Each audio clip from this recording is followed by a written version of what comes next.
I'm Emma. My first big break after college was landing a job at Mason Trading Company as a lawyer's assistant. It was a bustling place, always buzzing with activity and ringing phones that hardly ever stopped. I loved the pace, it kept me on my toes. In those early days, while I was still figuring out which elevator took me where, I ran into Tom. He worked in the purchasing department, just a corridor away from our legal offices. He was arguing over the phone about some shipment that got delayed. He hung up, noticed me watching, and rolled his eyes. "Suppliers," he muttered. "Tough day?" I asked, half smiling. "You could say that. Every day is a battlefield here. You knew?" "Yeah, just started this week. I'm Emma." "Tom. Welcome to the madness. Don't let the chaos scare you off." We started having lunch together, mostly because it was easier to navigate the huge cafeteria with someone who knew the place. Tom was easy to talk to, had a sharp wit, and wasn't shy about saying exactly what he thought. One lunch turned into many, and soon, those lunches turned into after-work drinks. Our conversations ranged from mundane work stuff to more personal topics. I learned he was an only child, adored by his mother, but constantly nagged for not living up to his potential, whatever that meant. "You haven't met my mom yet, but brace yourself when you do," Tom warned one evening as we grabbed beers after a particularly long day. "She has this idea of the perfect woman, and trust me, no one's good enough." It wasn't long before our friendship took a romantic turn. After about a year of dating, Tom proposed. The wedding was simple, but perfect, for us. We bought an apartment together with savings I had from my grandma and his savings. It felt like everything was falling into place. Life with Tom was mostly smooth, except for the occasional bickering about who forgot to buy milk or whose turn it was to clean the apartment. But nothing too heavy, just the usual stuff couples go through. Until one day, everything felt different. I was exhausted all the time, and even the smell of coffee, which I loved, made me nauseous. One morning, struggling to even get out of bed, I decided enough was enough. I booked an appointment with my doctor, thinking maybe I had the flu or something. Sitting in the waiting room, flipping through a magazine without really reading it, my name was finally called. Dr. Lena was always straight to the point, and after a few questions and tests, she dropped the news. "Well, Emma, congratulations are in order. You're pregnant." "Pregnant?" I repeated, the word foreign and heavy. "Are you sure?"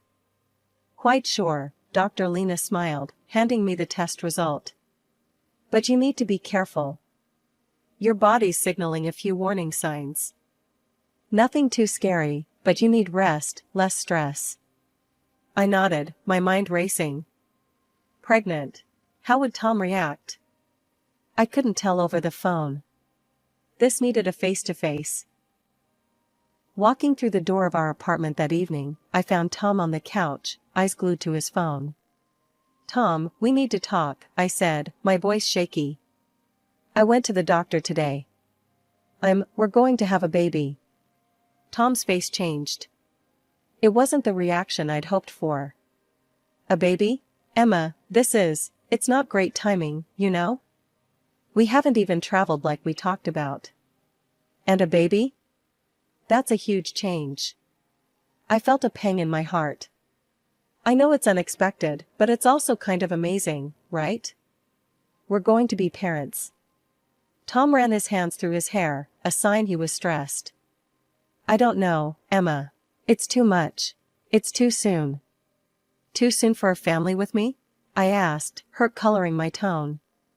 "No, that's not what I mean. I just thought we'd have more time, just us two." The conversation went in circles. Tom saying it was bad timing, me trying to highlight the positive. By the end of it, Tom had closed off, and I was left feeling alone, holding on to a piece of news that should have brought us together but instead was pushing us apart. The next day, I spoke to my boss, Mr. Harlow. I needed some accommodation, given the doctor's orders. "Mr. Harlow, I need to ask for a change. I'm pregnant, and there are some complications. Could I possibly work from home?" Mr. Harlow, who was always more understanding than I gave him credit for, didn't hesitate. Of course, Emma. We'll set up everything you need at home. Take care of yourself and the little one. Going home that day, I hoped Tom had softened a bit. But when I told him about the remote work arrangement, his reaction was cold. So, you're just going to be home now? What about all the plans we had? I thought you'd be happy I found a solution to keep the stress down, I said, trying to keep my voice steady. Emma, it's like you're not even listening. I said it's too soon for all this, Tom snapped back. I went to bed early that night, feeling the distance between us grow. As I lay there, the reality of my situation sinking in, I realized this journey was going to be tougher than I thought. The air in our apartment felt heavier these days, like each day was a cloudy one, even if the sun was shining outside. Tom's affection seemed to drain away as quickly as it came. He grew more distant, more irritated by the small ways my life had to change because of the pregnancy. He said he felt neglected, like he was second to my health and the baby's needs. His mom, Mrs. Blackwell, was no help either. She called one afternoon, her voice as cold as the winter wind. Emma, this child. It's not the right time. You should be focusing on supporting Tom, not dragging him into fatherhood. I clenched the phone tighter, fighting the sting in my eyes. It's not like I planned this by myself, Mrs. Blackwell. It's our child, not just mine. There are options, you know.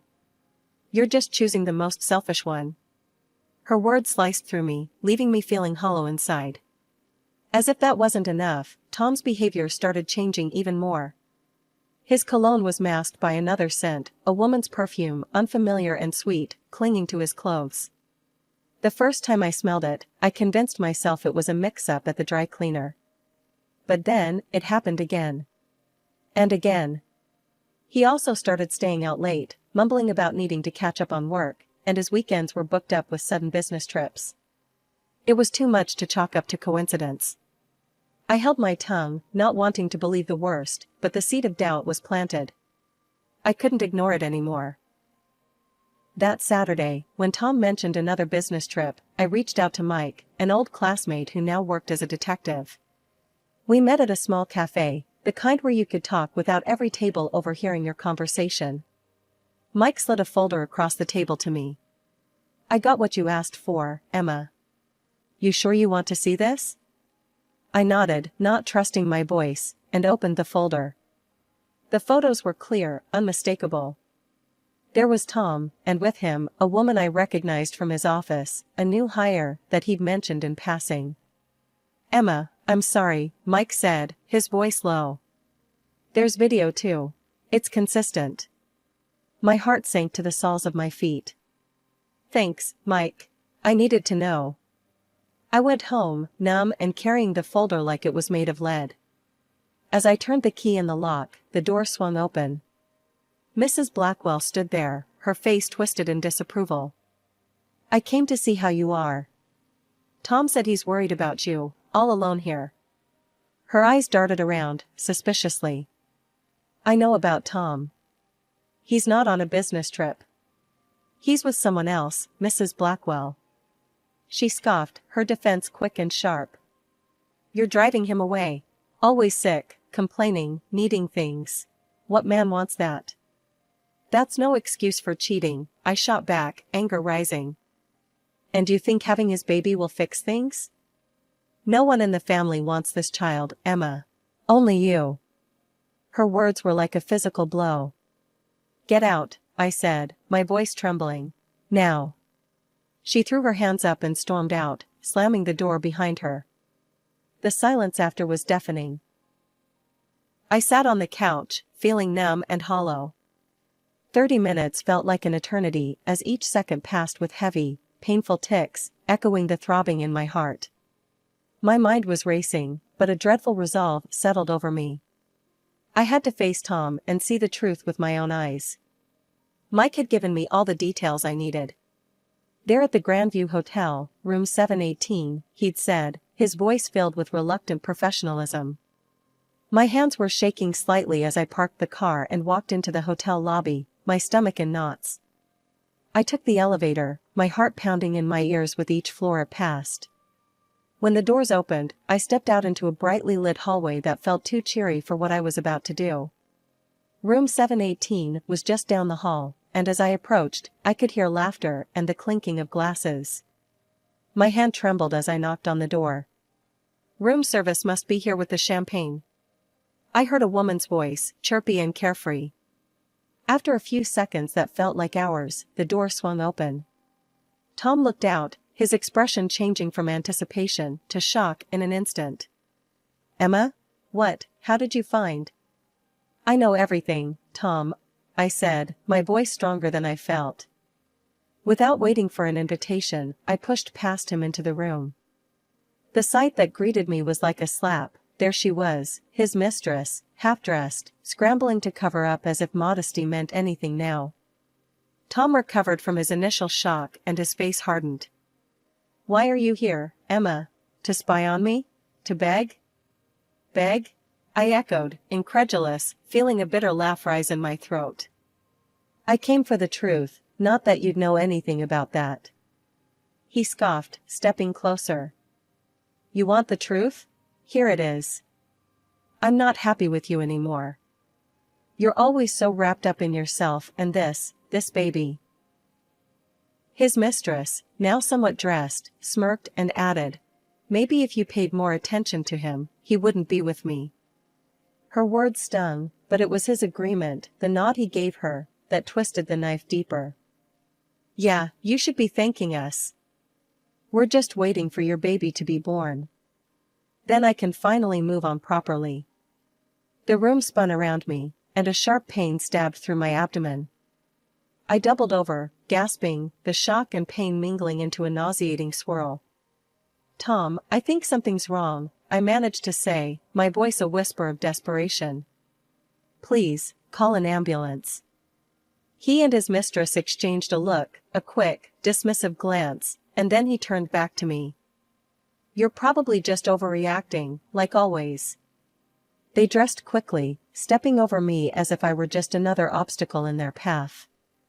The last thing I saw before darkness claimed me was the closing door, the click of it shutting echoing ominously in the cold, empty room.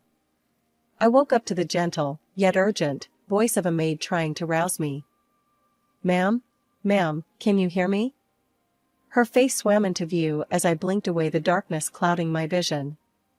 The pain was still there, a dull ache that seemed to echo through my entire body. "Where am I?" My voice sounded hoarse, foreign even to my own ears. "You're still in the hotel room, dear. I found you on the floor. I'm calling an ambulance now."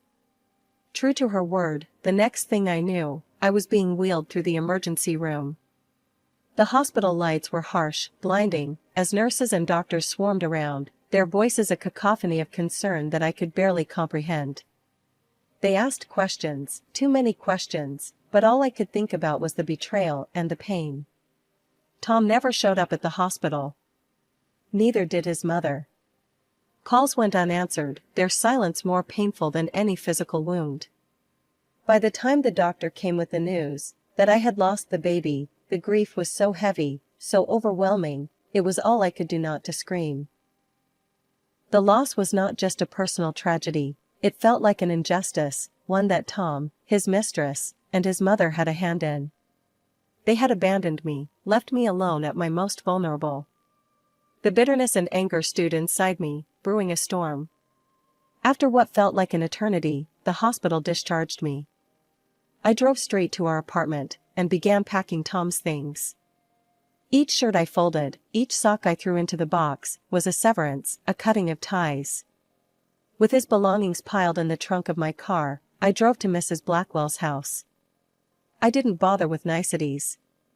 I unloaded his things right in the driveway, letting them fall wherever they may. I didn't knock, I just walked in.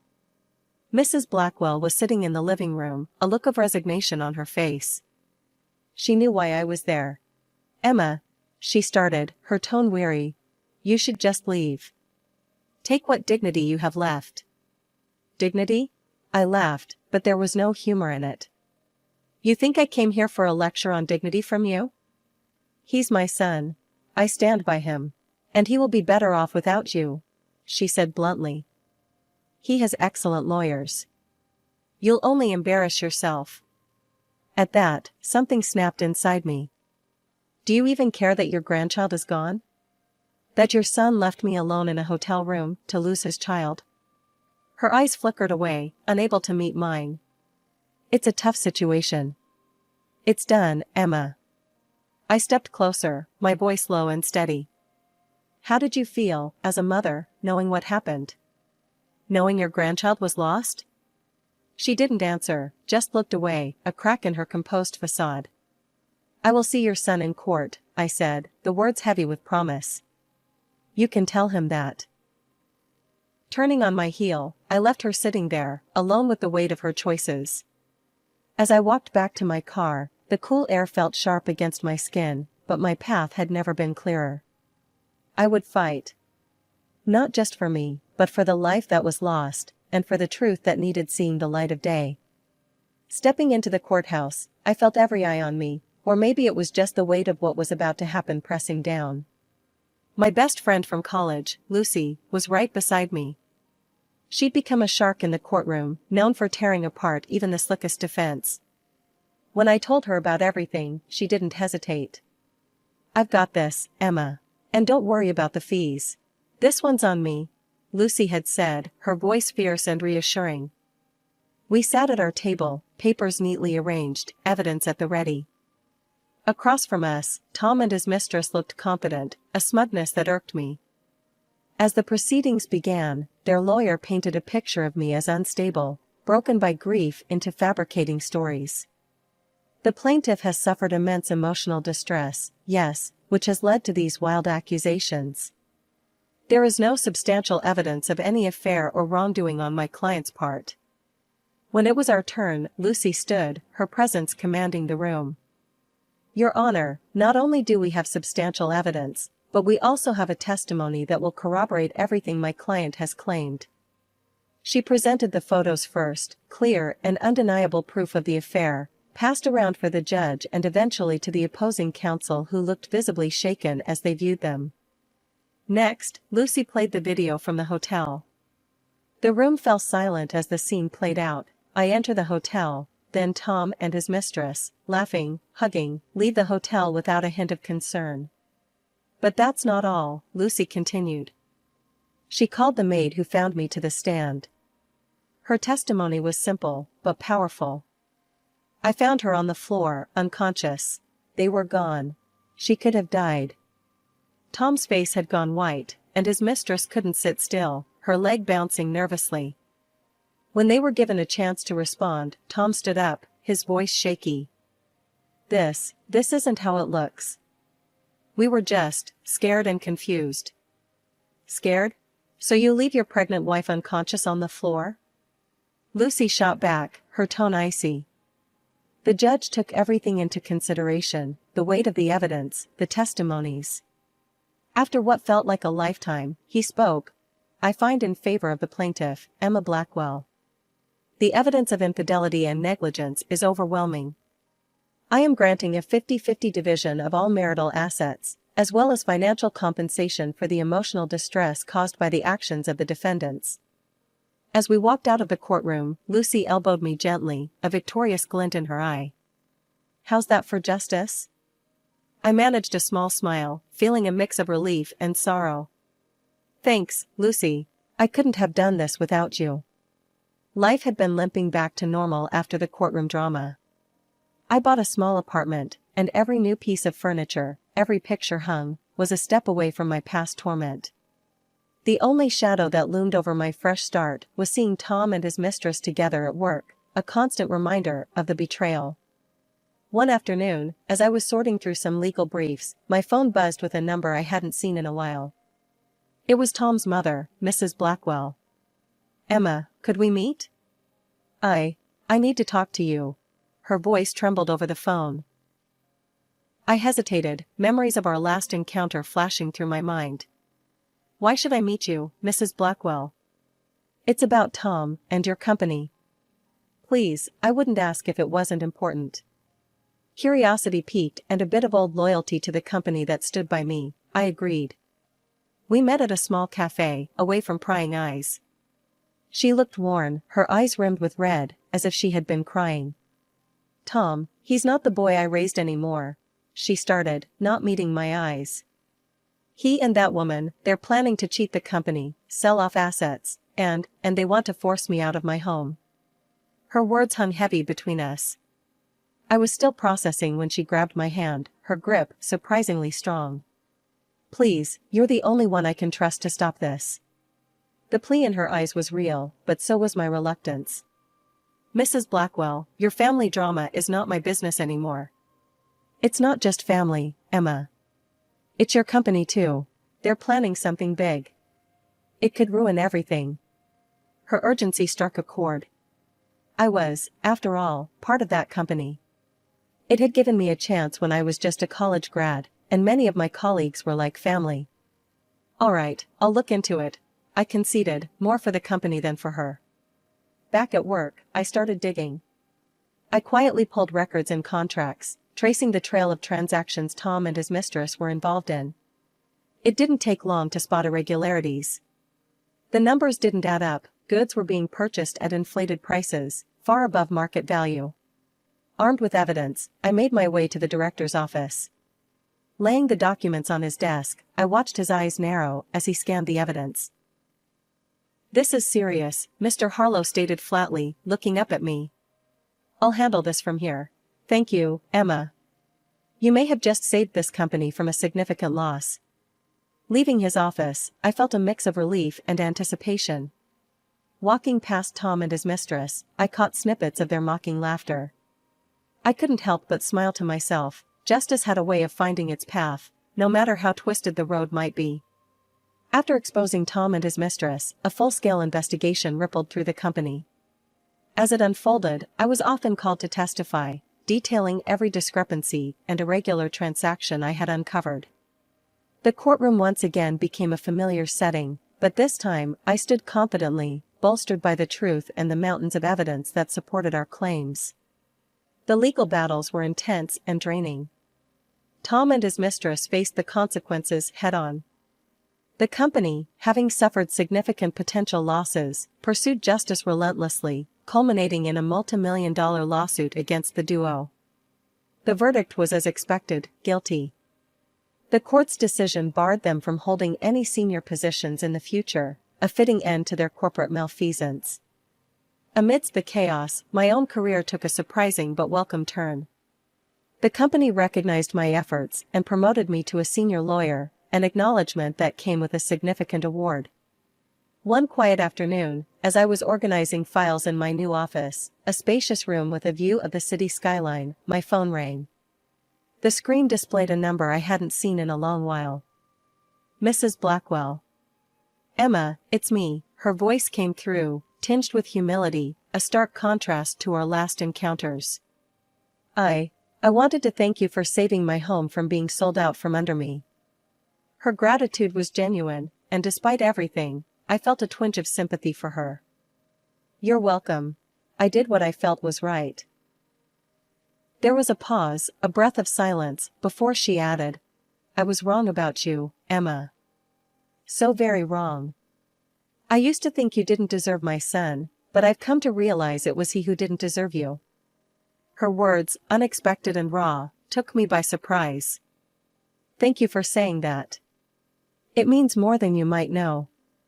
Could we meet? I'd like to apologize properly, face to face, she suggested, a hint of hope in her tone. I considered her request. All right, Mrs. Blackwell. Let's meet.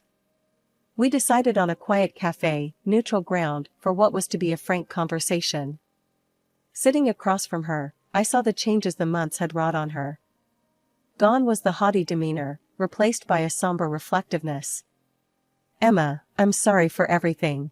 I was blinded by my own expectations, my own desires for Tom, that I couldn't see the truth.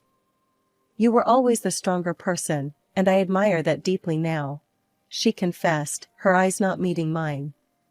It's been a tough journey for us all, I acknowledged, my voice steady. But your apology is accepted, Mrs. Blackwell. We talked more, about life, about lessons learned. It was clear that friendship wasn't on the table, but mutual respect hung in the balance, a fine thread that connected our shared history. Leaving the cafe, I felt lighter, as if her words had lifted some of the shadows of the past. I walked back to my office, past the now empty desks of Tom and his mistress, a reminder of the bullet dodged. Their laughter no longer echoed through the halls. Instead, my own steps sounded a steady beat towards the future.